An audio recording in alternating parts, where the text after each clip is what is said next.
लोकसभा चुनाव 2024 के परिणामों ने कांग्रेस पार्टी में नई आशा की किरण का काम किया है। इन चुनाव परिणामों को लेकर हमने कांग्रेस के युवा नेता विकास व्यास से विस्तृत बातचीत की।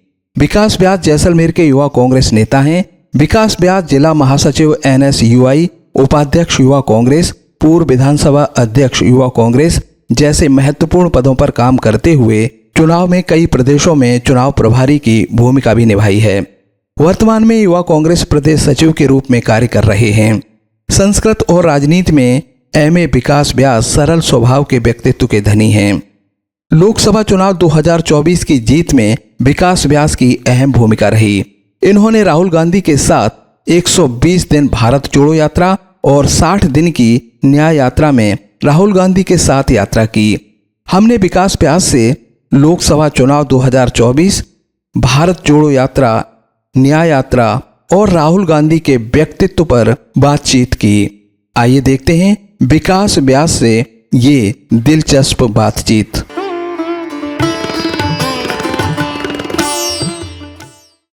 नमस्कार दोस्तों, मैं हूं श्यामवीर सिंह। और दोस्तों, जैसलमेर में चुनाव संपन्न हो गए हैं और लोकसभा जो 2024 के जो चुनाव हुए हैं और वो अपने आप में बड़े ही अद्भुत रहे। अद्भुत इसलिए नहीं रहे कि हार जीत तो देखो होती रहती है, लेकिन जो 10 साल जो कांग्रेस की बात करें कि जो कार्यकर्ता थे बड़े ही निराश थे, कि ऐसा लग रहा था कि भारतीय जनता पार्टी नित्य नए आयाम छूती जा रही, आगे बढ़ती जा रही है। 2014 के चुनाव में जो सीटें मिली थी और 2019 में उससे भी ज़्यादा मिली, और इस बार जब नारा दिया था 400 पार का, तो कांग्रेस के जो कार्यकर्ता हैं, खासकर हम बात करें युवाओं की, क्योंकि वरिष्ठ कार्यकर्ता बड़े अनुभवी होते हैं, उन्हें पता है कहाँ तक जाएगी, लेकिन क्या युवाओं के मन में ये कहीं ना कहीं ये रहा कि मॉरल डाउन हुआ था। और इसी विषय पर हम एक कांग्रेस के जो युवा कार्यकर्ता ही नहीं, बड़े बड़े पदों पर जिन्होंने कार्य किया है और अभी प्रदेश सचिव हैं और पद पर हैं भी, और इनसे बात करते हैं कि जब 400 का नारा दिया था तब मन में क्या कुछ लग रहा था। क्या आप अपने वरिष्ठ अधिकारियों से बात कर देते? तो विकास व्यास का हम स्वागत करते हैं और जानते हैं कि जब बीजेपी ने 400 पार का नारा दिया था तब कार्यकर्ताओं की क्या स्थिति थी। देखो, मैं आपको बताऊं, जिस समय बीजेपी ने 400 का नारा दिया था ना, तो हमारे कांग्रेसी कार्यकर्ता हंस रहे थे और एक बीजेपी में डर था। जब वो 400 पार का नारा दे रहे थे जिस समय नरेंद्र मोदी जी, तो नरेंद्र मोदी जी को आप देखते, उस समय के उनके वीडियो देखते, उनकी खबरें देखते, तो उनमें एक डर था, क्योंकि उनको पता था कि हमारे धरातल पर स्थिति बहुत कमज़ोर है।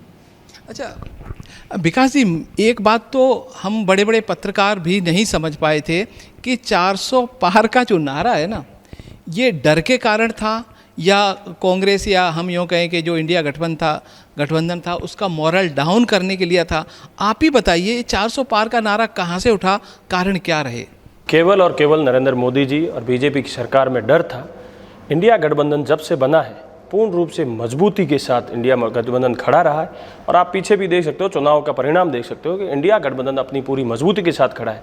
और आपको बताऊं कि 10 साल इस विपक्ष की जो भूमिका में राहुल गांधी जी रहे, जो ये कई बीजेपी वाले बताते हैं कि या तो 100 सीट पर आ गए, गठबंधन इतना इनका आ गया। कांग्रेस के पास क्या था? मात्र एक राहुल गांधी जी थे और युवाओं की फौज थी उनके साथ में। राहुल गांधी जी को 10 साल इन्होंने कितना बदनाम किया, कितने पैसे उन पर लगाए बदनाम करने के लिए। इनके पास पूरी सत्ता थी, पूरी मशीनरी थी, इनके पास क्या कुछ नहीं था। इन्होंने हमारे 2-2, 3-3 CM को जेल के अंदर डाल दिया। कांग्रेस पूरी के खाते फ्रीज कर दिए। इन्होंने राहुल जी की सदस्यता भंग करके उनका बंगला खाली करवा दिया। तमाम कई हथकंडे इन्होंने अपनाए। उसके बाद भी राहुल गांधी जी 10 साल विरोध में डटे रहे, डरे नहीं। यही अगर मोदी जी होते तो 10 साल तो मोदी जी विरोध सहन भी नहीं कर पाते। अच्छा, मैं आपसे यह मैं बताता हूँ राहुल गांधी जी की हिम्मत है। अच्छा, आप जो न्याय यात्रा थी उसमें रहे, भारत जोड़ो यात्रा में भी गए, तो जैसे राहुल गांधी के ऊपर जो आपने बात की, सोशल मीडिया की बहुत सारे मीम्स बनते हैं राहुल गांधी के ऊपर, और मुझे लग रहा है कि अगर मीम्स की बात करें तो हमारे भारत के एक सुपरस्टार के तौर पर उभरे। तो देखो, राजनीति में मैंने एक चीज़ देखी है, कई बहुत सारे बड़े बड़े नेता यूँ कहें कि घोटालों से या किसी कारण से बदनाम हो गए, और उन्होंने जब चुनाव लड़ा तो वो भी बड़े अंतर से जीतते रहे हैं। तो जो मीन्स जो बन रहे थे राहुल गांधी पर, कहीं ना कहीं ये उनको फ़ायदा पहुंचा रहे थे, या आप युवाओं को कुछ बुरा भी लग रहा था? देखो, राहुल गांधी जी का जितना मैंने उनको जितना समझा है, हम 6 महीने साथ में यात्रा में रहे हैं, राहुल गांधी जी झूठ नहीं बोलते। वह जो भी बोलते हैं सच बोलते हैं। चाहे पार्टी में भी उनको कहीं बोलना पड़ते तो झूठ लपेटी बातें या वेशभूषा ज़्यादा दिन में 4 बदलनी उनको नहीं आता। वह हमेशा, मतलब हमने 6 महीने में इतना बारीकी से देखा। रघुराम राजन जैसे उनके साथ 4-4 घंटे जो यात्रा में चलते, उन सब से हम सुनते हैं कि राहुल गांधी जी केवल देश को आगे बढ़ाने की बात करते हैं, देश विकसित कैसे हो उसकी बात करते हैं। राहुल गांधी धर्म, मंदिर, मस्जिद इन सब से पीछे हटकर बात करते हैं। अब चाहे उनको मिमिक्रियाँ कितनी भी बनाई हो तो आप परिणाम देख सकते हो। इन्होंने राहुल गांधी जी को बदनाम करने की पूरी, क्योंकि इनको पता था कि राहुल गांधी जी अगर हट जाए तो हम देश में पूर्ण मत से सरकार बनाएंगे और एक तानाशाही राज हिंदुस्तान में लागू करेंगे। पर एक राहुल गांधी जी थे, उन्होंने करने नहीं दिया। बिल्कुल। एक तो बात तो जो पढ़े लिखे युवा हैं वो जानते हैं कि जो भी मीम्स बनते थे, जो राहुल गांधी एक्चुअली में उसको जो क्लिपिंग होती थी उसको काट छांट करके वो निकाली जाती थी, जिससे लगता था कि राहुल गांधी जी ये क्या कह रहे हैं। बिल्कुल, आपको पता है जैसे कि यात्रा में भी हमारे साथ कई हुआ, पढ़े लिखे लोग तो हम बताते थे राहुल जी को कि यह देखो ये क्लिपिंग है, अपन भी क्या इसको ऐसे चलाएं, तो राहुल जी स्पष्ट मना करते थे कि कांग्रेस का कोई भी कार्यकर्ता गलत भाषा का उपयोग नहीं करेगा, गलत मिमिक्री नहीं बनाएगा। अपने को केवल जनता को सच्चाई बतानी है। अब जनता अभी समझेगी, 5 साल बाद समझेगी जरूर, एक दिन आएगा। और मोदी जी की जो आप लोकप्रियता की बात कर रहे हो, आज मोदी जी अजय राय जी से केवल 1.5 लाख वोटों से जीते हैं। हमारे स्मृति जी के सामने जो आम कांग्रेस का कार्यकर्ता है वह भी 1,65,000 वोटों से जीते हैं, और राहुल गांधी जी दोनों सीटों पर 4-4 लाख वोटों से जीते हैं। तो लोकप्रियता किसकी है वह सबके सामने है। हाँ विकास जी, एक चीज़ और है कि क्योंकि राहुल गांधी जी के साथ में आप काफ़ी जो भारत न्याय यात्रा और भारत जोड़ो यात्रा में 150 दिन वहाँ थे और 120 दिन न्याय यात्रा में थे, तो काफ़ी लंबे समय तक और बड़े बड़े नेताओं से भी मिले। तो मैं एक युवा की बात करूं, जैसे आप भी युवा हैं और एक जैसलमेर के युवा, और राहुल गांधी भी अभी मैं तो युवा ही मानता हूं, हालांकि वरिष्ठता की तरफ बढ़ रहे हैं, तो एक आम युवा और उनके विचारों में कितनी समानता आप देख रहे थे? देखो, राहुल गांधी जी का युवाओं के प्रति जरूर प्रेम है।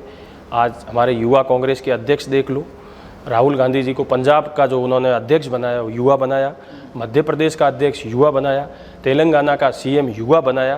तो ऐसे कई उदाहरण हैं जहां युवाओं को राहुल गांधी जी आगे लाए। हमारे सम्मानीय सचिन पायलट जी को देख लो, हमारे हरीश चौधरी जी को देख लो, जिनको भी लाए राहुल जी आगे लाए हैं, और युवाओं पर राहुल जी ने सबसे ज़्यादा भरोसा किया है। विकास जी, वो भारत जोड़ो यात्रा में जब आपका सिलेक्शन हुआ था तो आपने अप्लाई किया था, किस प्रकार से? ऐसे नहीं हुआ था। एक्चुअल में यूथ कांग्रेस की तरफ से मेरा सिलेक्शन हुआ था। हमारे जो यूथ कांग्रेस के राष्ट्रीय अध्यक्ष है श्रीनिवास बीबी जी का, मुझे उनका फ़ोन आया कि कल सुबह आपको दिल्ली पहुंचना है, भारत जोड़ो यात्रा में आपको जाना है, उसके लिए इंटरव्यू था। हम भी नहीं समझे थे, हम तुरंत दिल्ली पहुंचे तो वहाँ दिग्विजय सिंह जी और मुकुल वासनिक जी इंटरव्यू ले रहे थे। मैं भी डर गया था कि यार इतने बड़े सीनियर लोग हैं, हम क्या इंटरव्यू दे पाएंगे नहीं दे पाएंगे। तो बाकायदा हम अंदर गए, हमें नाम पूछा कहाँ से आए हो, तो मैंने बोला जैसलमेर से आए। तो दिग्विजय सिंह जी ने सीधा बोला कि जैसलमेर के आदमी बहुत मजबूत होते हैं, थार के आदमी बहुत मजबूत होते हैं।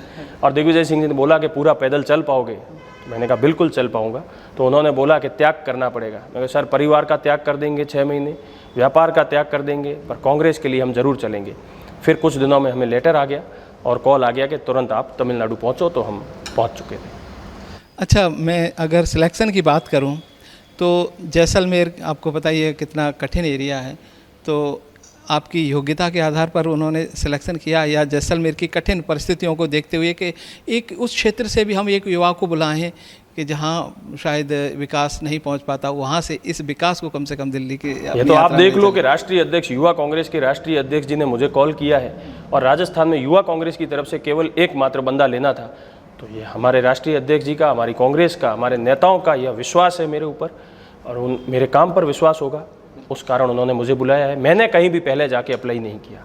अच्छा, मैं राहुल गांधी के बारे में कुछ और मैं जानना चाहता हूं, जो हमारे देखने वाले हैं। राहुल गांधी जी का मैं आपको बताऊं, राहुल गांधी जी सुबह 4 बजे उठते हैं, वह 1 घंटे पहले अपनी शारीरिक व्यायाम पूरा करते हैं।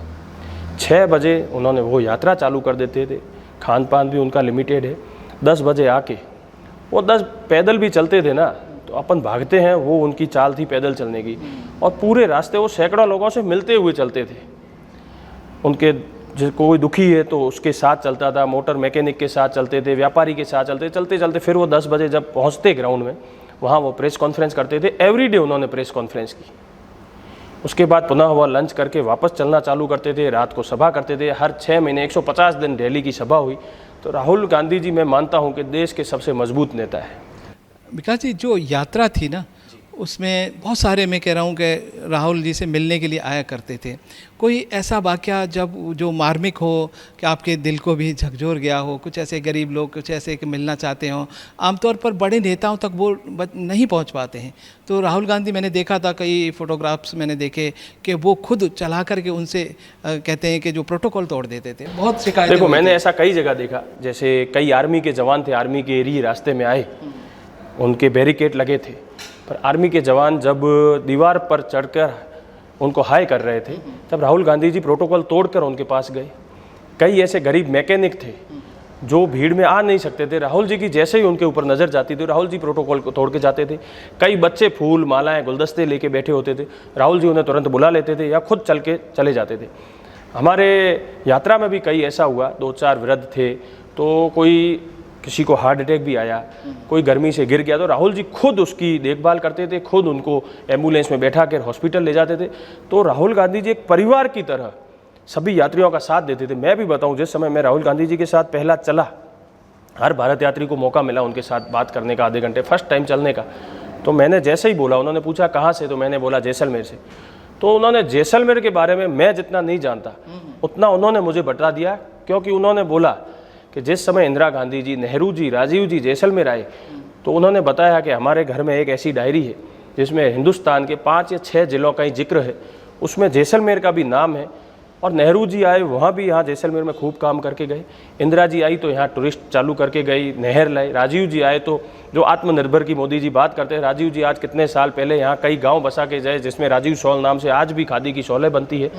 तो और जो एयरपोर्ट हमारे जैसलमेर में आया, यह बाड़मेर में ज़्यादा पॉपुलेशन होने के बावजूद भी जो जैसलमेर में एयरपोर्ट आया, ये राहुल जी ने बताया कि ये सोनिया जी की देन है, क्योंकि हमारे घर की डायरी में स्पष्ट लिखा था कि जैसलमेर का विशेष ध्यान देना है। फिर राहुल जी ने मुझे बोला कि आपके परिवार कैसा है, मैं कहा बढ़िया है, खुश है सब। मैं हाँ, तो कि वीडियो कॉल लगाओ। मैं भी उस समय घबरा गया, क्योंकि गहलोत साहब, पायलट साहब, सब सीनियर नेता पास में चल रहे थे, मुझे लगा कोई नाराज़ नहीं हो, तो भी मैंने थोड़ा बहाना बना के पीछे हुआ। जब मुझे वापस उन्होंने बोला फ़ोन लगाओ, मैंने बोला है। जब मैंने जैसे ही वीडियो कॉल लगाया तो मेरी मम्मी से उन्होंने बात की और 5-7 मिनट तक बात की, पूरे हालचाल जाने। उस समय मुझे लगा कि एक आम घर का बेटा, आम कांग्रेस का कार्यकर्ता आज हिंदुस्तान कांग्रेस के सुप्रीमो के साथ चल रहा है, तो यह कांग्रेस में ही पॉसिबल है। और मैं अपने आप को बहुत गौरवशाली मानता हूँ। सरकारें आएगी जाएगी, पर जो हमने भारत जोड़ो यात्रा, एक ऐतिहासिक यात्रा की, वो देश की सबसे बड़ी और सबसे लंबी, और वापस मेरे ख्याल से वैसी यात्रा पॉसिबल ही नहीं है। तो उस यात्रा का मैं हिस्सा रहूं या मैं भूल ही नहीं सकता। अच्छा, ज़रूर। जहाँ जहाँ से गुजरी है ये भारत यात्रा, भारत जोड़ो न्याय यात्रा, और लोगों का हुजूम बहुत उमड़ा था, तो मरते थे केवल राहुल गांधी जी की झलक पाने। बिल्कुल। और मुझे लग रहा है कि इस चुनाव में उस यात्रा का बहुत बड़ा फायदा भी मिला। बहुत फायदा पता। राहुल जी जहाँ जहाँ गए हैं वहाँ उन्होंने संविधान, आरक्षण, गरीबी, इसकी बात की है। राहुल जी ने धर्म, इसकी बात को छोड़कर केवल देश के विकसित की बात की, देश को आगे बढ़ाने की बात की है। ठीक है, मीडिया में राहुल जी को ज़्यादा कवरेज नहीं मिला। आज देख लो आप, मीडिया राहुल जी को कवरेज दे रही है। मैं देश की मीडिया को भी बोलना चाहता हूँ, भारत जोड़ो यात्रा को अगर पूरा कवरेज मीडिया दे देती तो आज इंडिया गठबंधन की सरकार और बहुमत से आती। और आपको यह भी बताता हूँ, यह एनडीए की सरकार, जो बैसाखी की सरकार बोल सकते हैं, यह भी ज़्यादा लंबे समय तक अब नहीं चलेगी। 5 साल यह एनडीए सरकार पूरा नहीं करेगी। तो विकास जी, जो 100 सीटें कांग्रेस को मिली हैं, इन 100 सीटों से कितनी ऊर्जा बढ़ गई है आपकी? देखो, हम तो बता रहे हैं, हमारी तो 100% ऊर्जा बढ़ गई है, क्योंकि जहां हमारे राजस्थान में 1 सीट हमारे पास नहीं थी, आज 11 सीटें आ गई है। जहां कांग्रेस के पास 40, 44, 50 सीटें थी, वहां अब हम 250 सीटों के करीब हैं। तो ऊर्जा नहीं, पूरे हिंदुस्तान की ऊर्जा बढ़ गई है। और ऐसा भी नहीं है कि हम 232-33 पे आ गए हैं। जो वोटिंग परसेंटेज है, जो पिछली बार गठबंधन या कांग्रेस 5-5 लाख, 7-7 लाख के मार्जिन से कांग्रेस हारी थी, वह मार्जिन भी 50,000, 1 लाख तक आ गया है। राजस्थान में भी ऐसी सीट है जो 1500 के मार्जिन से हारी है, वो भी यहाँ सरकार है बीजेपी की, और तानाशाही तरीके से उनको हराया गया। ऐसा कई और 22-23 सीटें तो ऐसी है जो हम 2000 से कम मार्जिन में हारे हैं।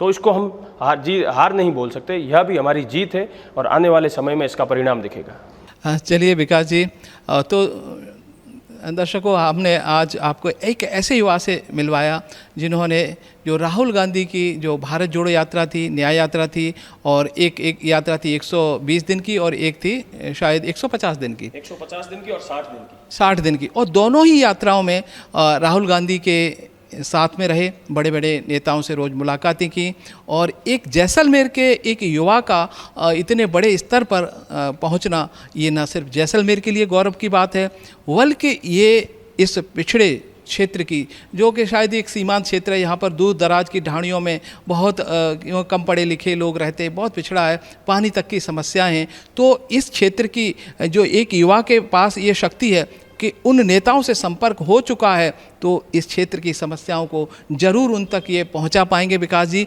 और आने वाले भविष्य में मुझे लग रहा है कि जैसलमेर का भविष्य है, और बड़े पदों पर जाकर के जैसलमेर का ज़रूर विकास होगा, और वो विकास सिर्फ ये विकास व्यास ही करवा सकते हैं। बहुत बहुत शुक्रिया धन्यवाद विकास जी आपका।